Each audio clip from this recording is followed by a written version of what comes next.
Thank you for joining me on the NWI podcast, brought to you by the National Wellness Institute. I'm your host, Caroline Carlson, and this is the podcast for wellness professionals and enthusiasts who want to amplify the quality of their lives in all 6 dimensions of wellness. Don't worry about taking notes. I'll do that for you. And you can find them at nwipodcast.org. This episode is sponsored by the 2018 National Wellness Conference. The National Wellness Conference is a one-of-a-kind event in which wellness professionals participate in learning opportunities and intensive skill-building programs and develop networking communities. Join us June 18th through the 20th, 2018 in St. Paul, Minnesota for personal growth and renewal and experience a wellness immersion unlike any other. Reserve your exhibit space or premier sponsorship online now for early bird savings. Reach over 700 wellness professionals and gain direct access to your target audience. Promote brand recognition. Learn the latest in wellness research and brand practices and get exposure in a fun, interactive setting. Go to nationalwellness.org/NWC today for more information. And now, on to the interview. Michael Arloski, PhD, PCC, CWP, is a licensed psychologist, professional certified coach, and a certified wellness practitioner. One of the key developers of the field of wellness coaching, his book, Wellness Coaching for Lasting Lifestyle Change, is the first and certainly one of the most comprehensive books written on wellness and health coaching. Professionally contributing to the field of wellness since 1979, he has presented at the National Wellness Conference over 25 times and has keynoted and presented on wellness on 4 continents. He has been recognized by the National Wellness Institute as a member of its Service and Leadership Circle and was recently nominated to be the president of its board of directors. We are honored to have him with us today. Dr. Michael Arloski, welcome to the show. Yeah, thank you, Caroline. Well, it's great to have you here. As founder and CEO of Real Balance Global Wellness Services, you train thousands of health and wellness coaches around the world. Not to mention, you're an author and working on your 2nd book. No wonder life balance is a cornerstone of your work.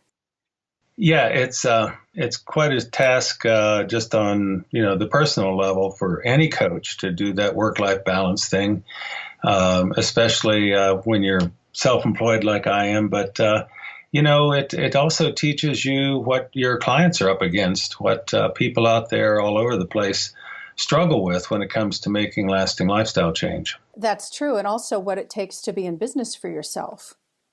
Yeah, and that was a lot of learning for me because I came from a very blue-collar family kind of background and went to college and got educated and headed into the human helping services professions where, you're not marketing yourself, you're, helping people and they're beating a path to your door.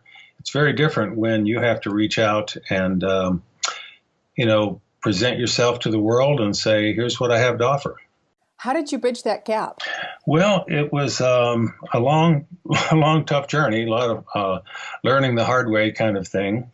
But also learning from others that, had been successful at it. And I think one of the things that helped was when I realized that I was really onto something that people needed and valued here with this whole wellness coaching approach. It wasn't like this was already out there and I just picked up on it. I literally was one of the people that helped develop it. And it started, of course, with me being a psychologist, working for many, many years doing therapy, and also me being involved in wellness since the very first National Wellness Conference back in the late 70s. And so when I discovered coaching, wellness and coaching just seemed like a perfect fit. They had the same point of view about helping people and about people's potential and what people could be. And so it just seemed like a way to individualize all of these efforts that were being made to look at populations, look at cultures, look at workplaces that were getting some of the job done. But when it came to individuals, achieving what they wanted to achieve, just having somebody go over an HRA with you was totally inadequate. So that's why I really pushed ahead with how do we put these two together to really deliver wellness on that individual level. Tell me, what is the difference between coaching and counseling? That's something I'm asked all the time.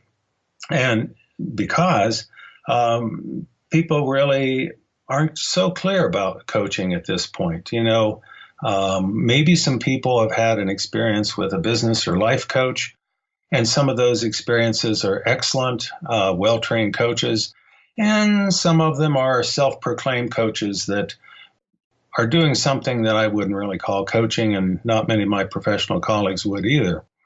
So it gets very confusing.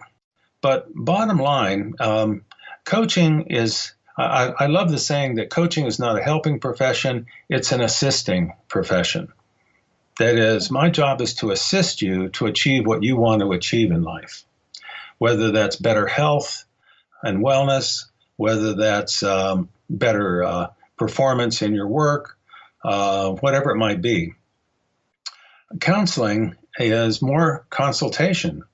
It's more me, the expert, consulting with you about how you are living your life in an effective or ineffective way, and how can we remedy that? And, I did therapy with people for literally about 27 years, and I loved it. I never burned out on it, really enjoyed it, felt like I helped a lot of people. It was very rewarding. But I really saw that coaching had a lot more attraction for me. But when people seek a counselor, there's often something going on in their lives that's not functioning well, and they know it. They have old unfinished business that's completely getting in the way of their living their lives effectively. So they have to resolve that. So it's about resolution, resolving old issues, resolving old conflicts that are getting in the way today. Whereas coaching is more about, okay, if you need to do that remedial work, great. Let's help you find a counselor to do it with. But most of the people that coaches work with aren't held up by those things. They're much more forward-looking, and they need the kind of support that can help them really achieve what they want to achieve. And it's not digging up and healing old wounds of the past. Instead, it's how do I take stock of where I'm at in my life right now? How do I create a really solid plan to move forward with it? And how do I get the support and accountability to actually follow through and get it done? I just finished your book, Wellness Coaching for Lasting Lifestyle Change, and I thought it was terrific. It was really interesting, and I have way more questions for you than we can go over in this interview. But you say in the book that abundance has spawned our greatest health challenges. Tell us what you mean by our own choices are what are limiting the length and quality of our lives and even killing us. Well, I think, one of the things that I tried to do in that book was talk about wellness in general, not just coaching, because I've got quite a perspective on that being in the field for a long time. And it's no secret that many of the health challenges that people face today are not due to infectious disease. They're not due to lack. They're due to a great abundance of choices, choices around food, choices around how we spend our time. And some of these choices that we make, they work for us, and some of them work against us. And, the fact that we have a culture with so many people being overweight and obese, which for some people seems to be actually an insulator from disease, which is some of the latest research. But for many people, it's a driver of disease. That's an ironic thing in the history of our species. Normally we've been a species that's had to scrap and scrape to get by and survive. Here we are with more than plenty, and people all around the world, even in third world countries, are showing up, eating the kinds of foods and the quantity that, create higher risk of illness and so forth, um, you know, as well as all the other, health risk behaviors that we see. And, one of the things that people forget about is how much choice they have. I always say that a coach's job is to remind people that they have choices. And then it's getting at, okay, so how do I make choices that work for me instead of against me? And one of the things that coaching does is help people examine, okay, so let me see what choices I'm making and how are they working for me and how are they working against me? Very interesting. How are the current models for wellness work shifting? Well, we've gone through a whole transition, I think. And as we've transitioned, it's not like we're leaving things behind and eliminating them, but we're adding to them. And here's what I mean. We started out with health education, information. The hope was that, hey, you know what? If we really give people accurate, good information, they'll make the right choices. And what we've discovered is that it really isn't so. In some cases, if the person is ready, willing, and able to make changes based on just information, it can work. But we found that wasn't enough. Then we went through an era of really looking at peer health norms, the work of Robert Allen and then Judd Allen after that, people like that saying, hey, you know what? The norms of all the people around you drive a lot of your preferences and decisions and how you live your life. How do we make it easier to be well? Now we talk about wellness culture in that way. How do we create a work culture, a community culture, or whatever it might be to make it easier to make the healthy choices? Still, I like to say it's like the third leg of the stool. One leg is the information.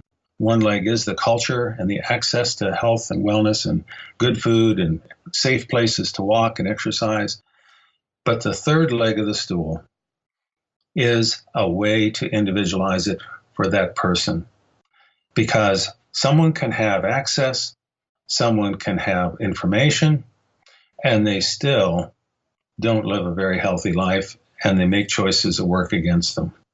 That's where they need someone to help them actually work together and be an ally, not the expert, but the ally that helps them actually create a vision of what it means to be healthy and well, create a plan to actually make the changes that are going to work for them, and have the support and accountability to follow through and get it done.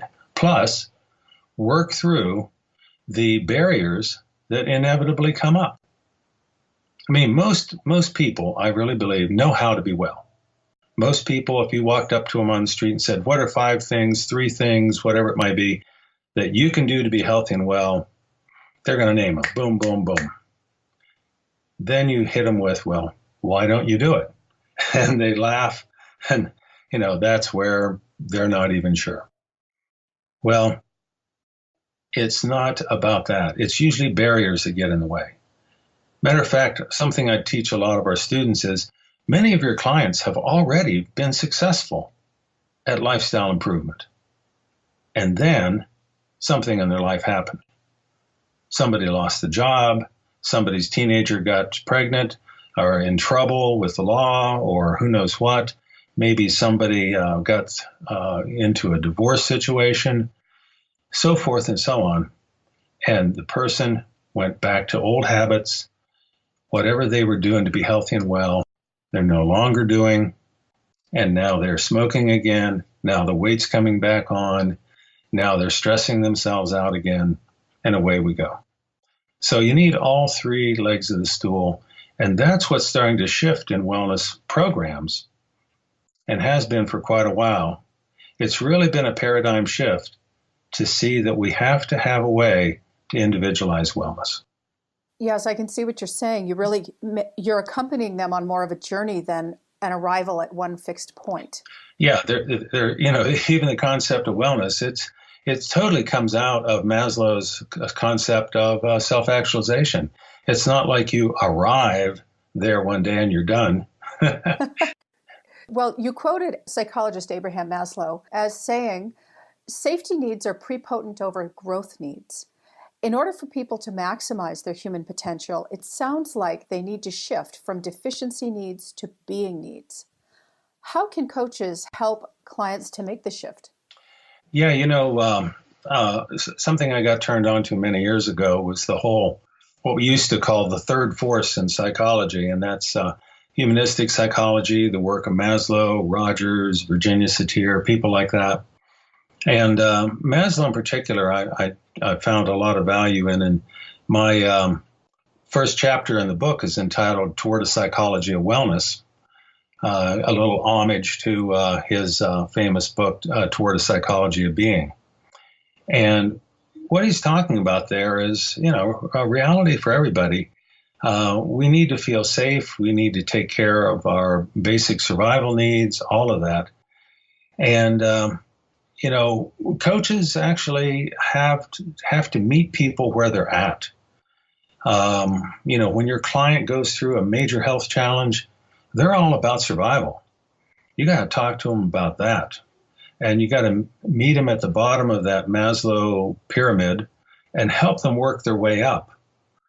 And by doing this, so what you do is you help them to acknowledge and find out more about their situation, help them cope with real life challenges, and then connect with others.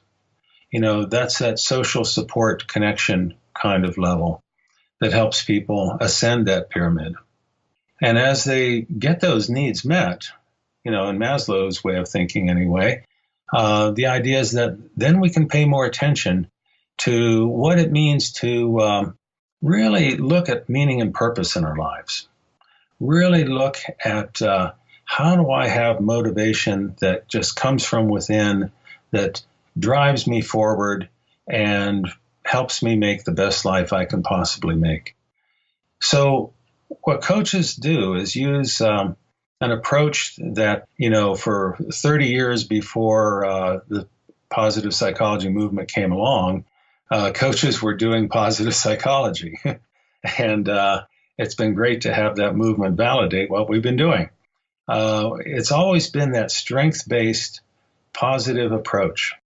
How can we build on your strengths and help you really, grow as a human being? The idea here is not healing, it's growth. There's a real difference. It reminds me of a book I read about hostage negotiation, discussing how when people are in crisis, they're operating from their amygdala and their fight or flight sensibility, and what really needs to happen in order to get somebody out of that place is to talk them back up into their prefrontal cortex so that they can think of higher things and needs that go beyond immediate survival issues. Mm-hmm. Right.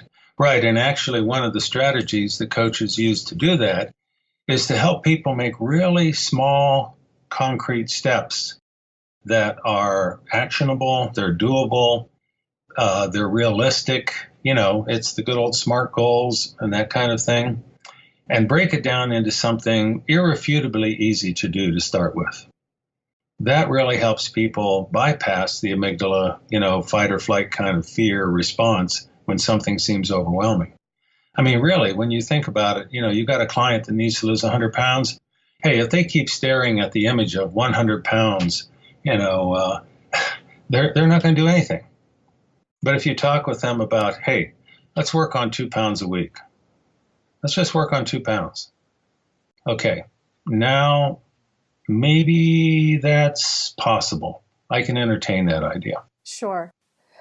And you mentioned, we just talked, of course, about really sort of a fear base and needing to feel safe to make changes. Mm-hmm. You've also said that everything we do comes from love or from fear. And what does that mean? Yeah, well, that's got to be a ridiculously ancient piece of wisdom that's been around for a long time. It really is about our motivation. When you think about it, when we're doing something, we're either doing it because we intrinsically love doing it, or we love the purpose behind it, or we love someone who's benefiting from it, or we're doing something out of fear. We're afraid of the consequences. And what we've seen in the wellness field and health education field for many years is a lot of fear-based approach to motivation. We've tried to scare people to be well, and we've gotten away from that, thank goodness. We've learned our lesson, I think. But, years ago, the smoking cessation programs, for example, would use pictures of diseased lungs and, things like that and try to scare people. And, it usually made people so anxious they had to go light up a cigarette real quick. But we continue to try doing that today. But, it takes more motivation than that. Fear motivation can get people going. If somebody gets a sky high cholesterol reading and blood sugar reading and blood pressure reading, hopefully that does scare them into action. That's great. Get them going. But then how do you maintain it? Because, for example, if it's heart disease related, that's a very sneaky, slow process. And a person can rationalize and say, hey, you know what? I feel pretty good. I ate that richly marbled steak last night and I feel terrific. What the heck? But that's where the motivation has to move from just fear, which is starting to fade now, to what am I working toward? Is there anything pulling me forward? Do I have a vision of living my life that's the best possible life for me? And I want that. And I'm starting to feel like it is possible. Now, that's a love-based motivation. It's going to pull the person forward. And that's the kind of motivation that can last. Yes, I seem to remember you writing in your book that an impulsive action taken for change without a plan doesn't lead to lasting lifestyle change. Is that about right? Yeah, I mean, how many people have, just suddenly decided they're going to buy a Nike poster that says "Just do it" and get started, right? And I think the way that shows up today is we download an app on our phone. All right. The reality is they say that after about 1 month, 50% of the apps that are downloaded are never used. They've got some pretty hard data that over 50% of all the activity monitoring devices, the Fitbits and things like that, end up in a drawer after 3 months. But if we make them part of the coaching, and we've got that terrific way of keeping track of things, and we integrate it into an ongoing relationship where someone is checking in with accountability, they can be terrific for self-monitoring and real success. But they're not the same thing in and of themselves as a real wellness plan. I know one company, one fellow that works as an engineer for this one company, and all they did was buy activity monitoring devices for these engineers. There was no other wellness program. None. No information, nobody doing anything. They just bought them these devices and thought, oh, engineers love this stuff. It's a gizmo, it's a gimmick, device, and they love data. So they'll keep track of this on their own. It'll be terrific. How'd that work out? I would love to see the data now. Half a year later or something, how many of those devices are in a drawer? Exactly. Well, I think it really is about integration. And Wayne Dyer said, I am a human being, not a human doing. Yeah. When you talk about life balance, you say that the goal of life balance does not mean anxiously attempting to even out everything in our existence. How is true life balance achieved? I love speaking about that. Our company is named Real Balance, right? Right. And it's been interesting the many years in the wellness field. You see some people who think that living a well life means I have to almost in a fearful way monitor every little tiny calorie that comes into my body and every moment of did I do enough yoga today and how many days in a row have I done my Tai Chi and on and on and on, and they end up being so anxious about being well that they're defeating the purpose. And the other thing that they do sometimes is it's kind of like living on a balance beam, where you're afraid of falling off. So you never want to overdo it. You never want to overextend. Well, you know what? I kind of like what old Don Ardell and some of the older folks in the wellness field have said. Sometimes living a really healthy lifestyle and being really healthy and well means that, you know what? Every once in a while, you can choose to get extreme about it and get really out of balance. Like dance until the band goes home. You know what I mean? Exactly. I mean, to be able to do that when you choose to, have those reserves in the tank and just blow it all out one night. That's really living your life fully. Well, and as you said, often people do, for one reason or other, go off of their plans, whether life gets in the way, right, or they just decide one day, the heck with it, I'm going to splurge. And then they have a stumbling block and think, well, it's not perfect anymore. I shouldn't continue. Yeah. I found it very helpful when you were discussing in your book about how coaches need to build in a contingency plan and start with the idea in mind that at some point you have to release your clients to the wilderness and that they should have the tools to go forward on their own, even after stumbling and falling off the balance beam. Exactly. Yeah, a coach's job is to put themselves out of business, you might say. The coach approach is to help people be very self-sufficient. It's an extremely client-centered approach. So we're continually empowering the client to learn what they need to learn, develop the skills and the capacities to do these things, and create the connections in the rest of their life to really make it last.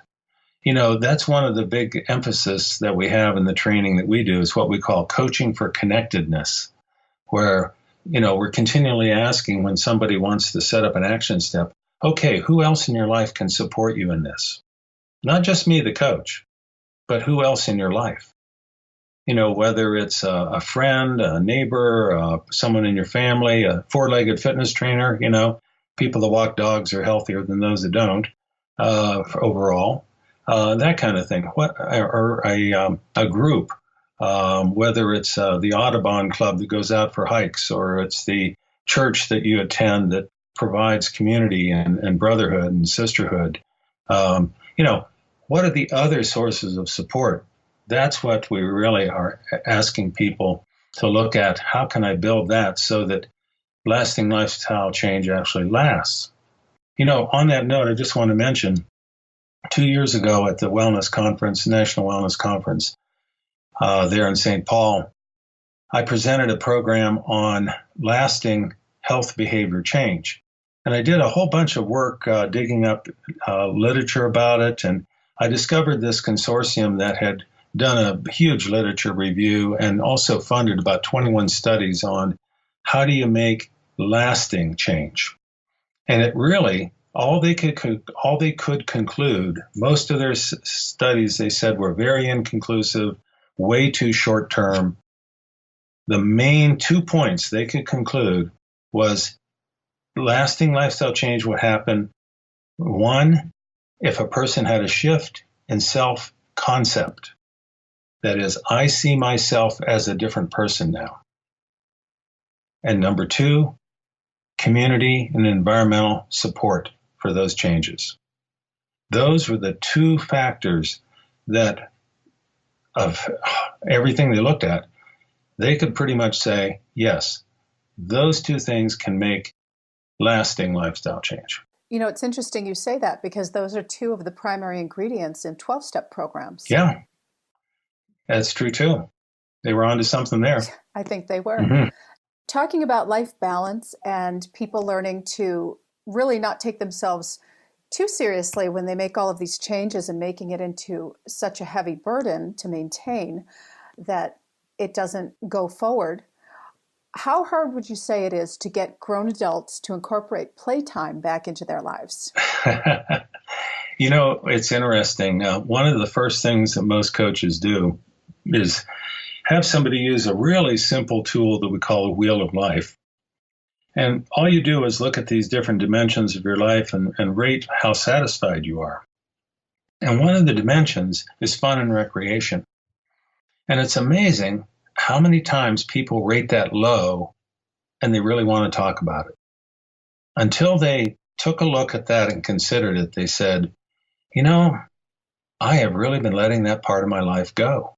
I've really been ignoring it. I've been so busy. I've been so preoccupied with my family and my career and, just making a living and blah, blah, blah.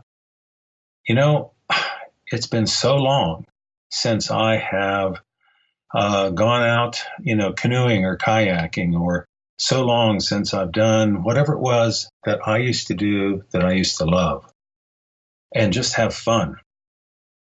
Don Ardell loves to say that wellness is far too important to be presented grimly. And I think that's something we have to remember in the whole field. And something that coaching does. When coaching is working well, it's fun. It's enjoyable. There's humor. There's really helping people not take themselves or life too seriously and give themselves permission to play. One of the tools that we've developed is what we call the self-permission, self-denial inventory. And it really helps people get at, okay, how do I hold myself back from giving myself permission to take the time to do self-care, to take the time to do fun things? How do I hold myself back from that? What keeps getting in the way? And that creates some great coaching conversations. Maybe it's about, I grew up in a family where I wasn't allowed to play until I got all my chores done. Well, you know what? Adults have an endless list of chores. It's not like we're a kid and we got, 5 or 6 or 7 chores to get done and then we're done. Then we can go play. Life doesn't work that way as an adult. Sure doesn't. Well, speaking of that, you say that professional wellness coaches, you tell them, you own the business, don't let it own you. Now, that's great advice, especially for a wellness coach. But like delegation, this one is harder to put into practice in daily life, I think. Mm-hmm.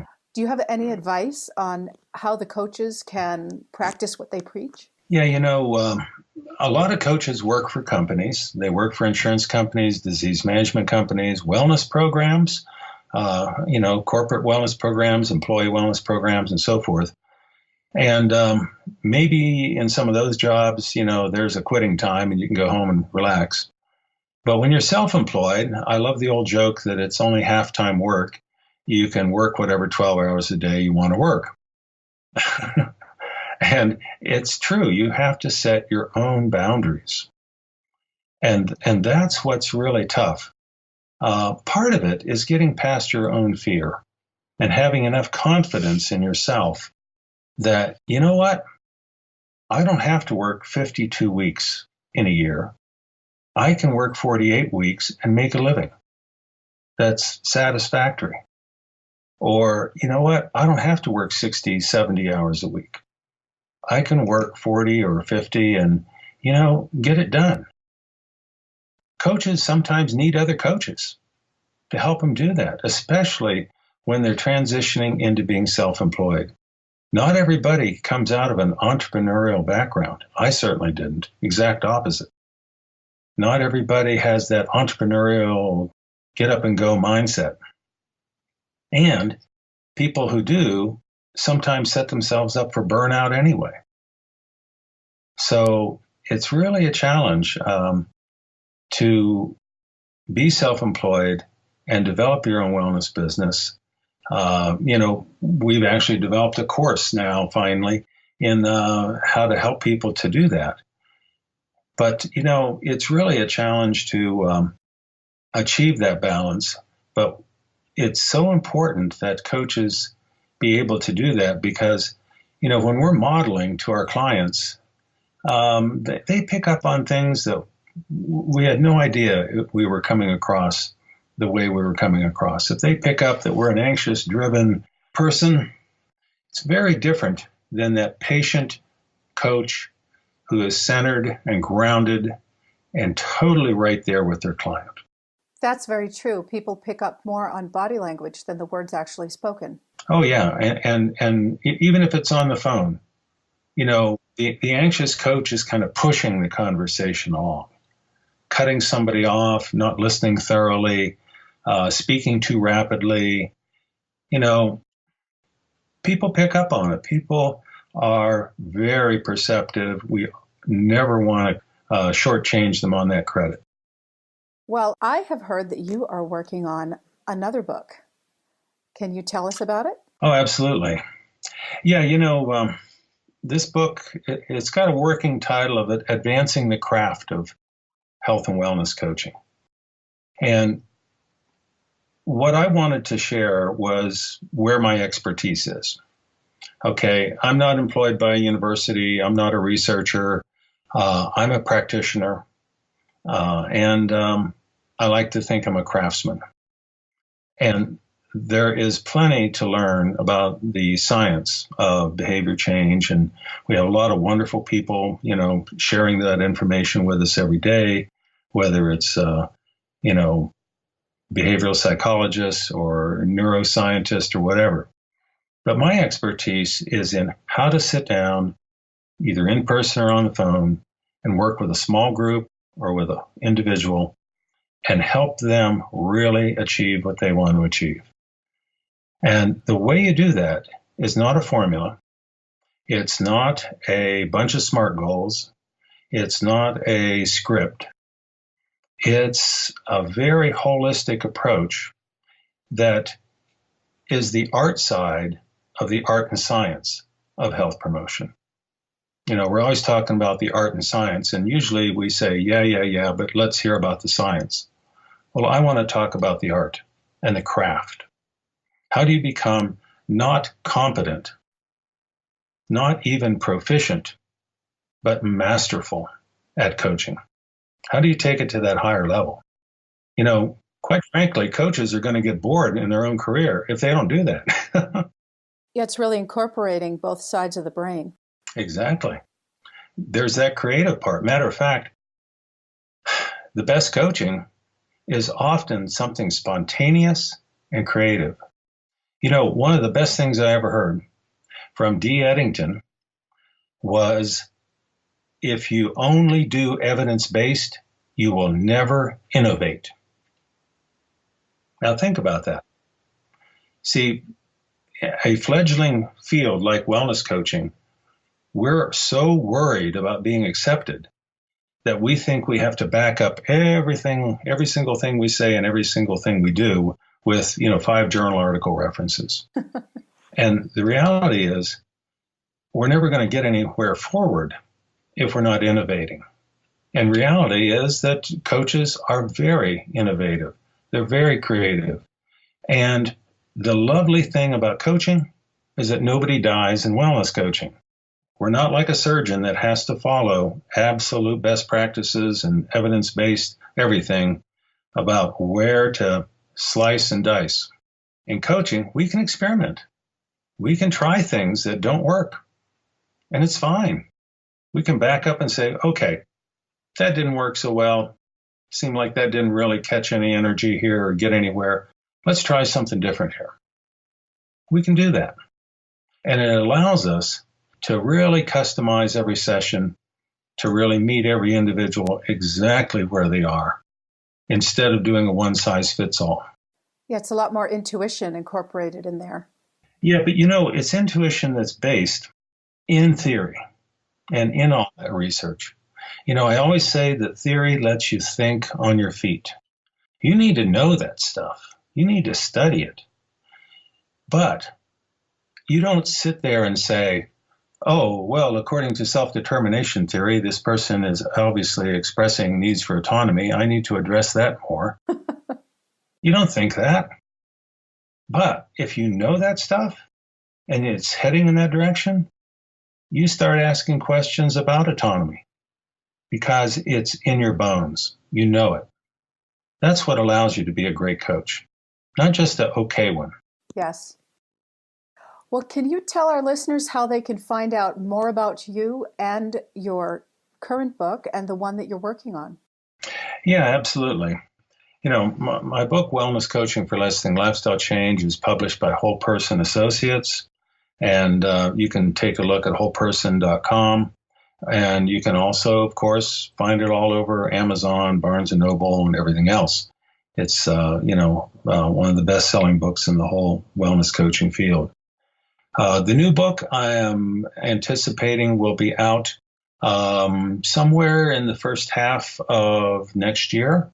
Got to finish it up. I'm quite a ways away along with it, fortunately, but more work to get done to finish it up.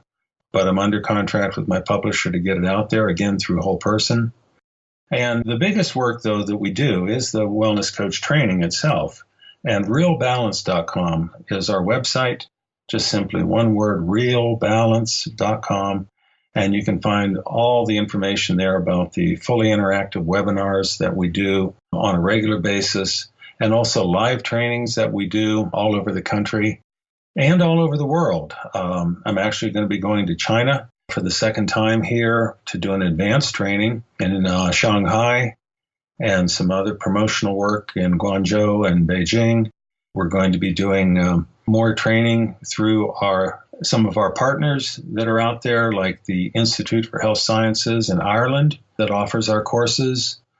Just check out our website and see if you can find something that really fits for you. Well, thank you. And Mike, it has been such a privilege to spend time with you today. Wellness coaching for lasting lifestyle change was really fascinating for me. I could talk with you about it all day long. Well, your questions have been really intriguing. I've loved them. I really appreciate it. Thank you. You're welcome. Well, there's many more. So if I see you at conference this year. Oh, you will. I hope so. I hope we'll have another chance to speak again soon on the show, maybe about your new book when it comes out. Absolutely. That would be wonderful. Thank you so very much. Oh, you're very welcome. It's my pleasure. Thank you for joining us on another episode of the NWI Podcast. Don't forget, you can download the show notes at nwipodcast.org. We'll see you on the next episode. Be well.